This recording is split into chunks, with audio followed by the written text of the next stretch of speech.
राज्यातील अनेक जिल्ह्यांमध्ये भीषण पूरस्थिती। मुख्यमंत्री सकाळी सोलापूर तर दुपारनंतर लातूर दौरा करणार, पूरस्थितीची पाहणी करणार।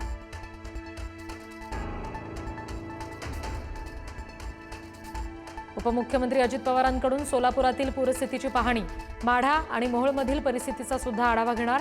सोलापुरातील अनेक नद्या पात्राबाहेर पडल्यानं प्रचंड नुकसान।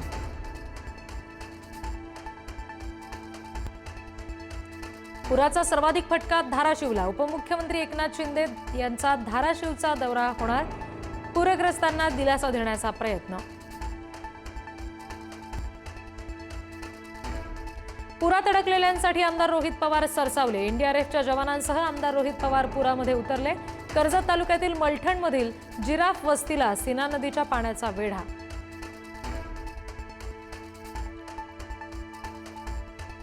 सोलापूर जिल्ह्यामध्ये झालेल्या मुसळधार पावसामुळे सीना नदीला पूर, पाण्याचा प्रवाह वाढल्यामुळे सोलापूर कोल्हापूर राष्ट्रीय महामार्गावरची वाहतूक बंद।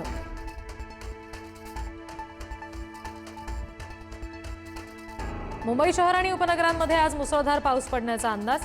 काही भागात जोरदार सरी तर काही ठिकाणी तुरळक प्रमाणात पाऊस।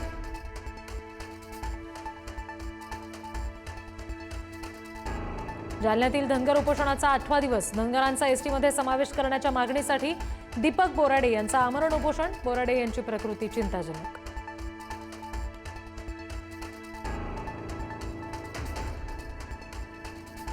लक्ष्मण हाके यांच्या जवळच्या कार्यकर्त्यावर प्राणघातक हल्ला। पवन करवर माजलगाव जवळच्या हल्ल्यामध्ये गंभीर जखमी। हाके आक्रमक होण्याची शक्यता। जालन्यामध्ये नवनाथ वाघमारे यांची स्कॉर्पिओ जाळल्या प्रकरणामध्ये मनोज जरांगे पाटील यांच्या सहकाराला अटक। विश्वंभर तिरुखे याला जामीनही मंजूर। जरांगे यांच्यावर गुन्हा दाखल करा, नवनाथ वाघमारे यांची मागणी।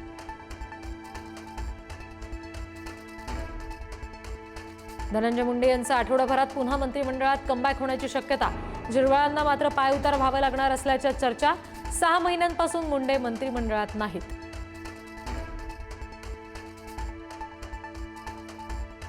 जिल्हा नियोजन समितीच्या बैठकीत ठाकरेंचे आमदार महेश सावंत निधीच्या मुद्द्यावरून आक्रमक।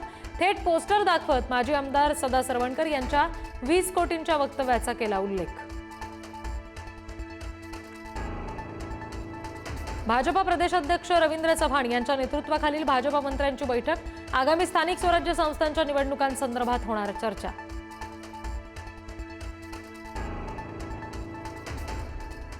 अंधेरीतील 5000 घरांचा होणार समूह पुनर्विकास। राज्य मंत्रिमंडळाचा हिरवा कंदील। उच्चाधिकार समिती स्थापन। टाउनशिप पद्धतीचं नियोजन।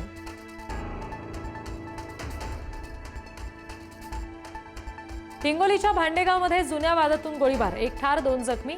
गोळीबार करणाऱ्याला पोलिसांनी घेतलं ताब्यात।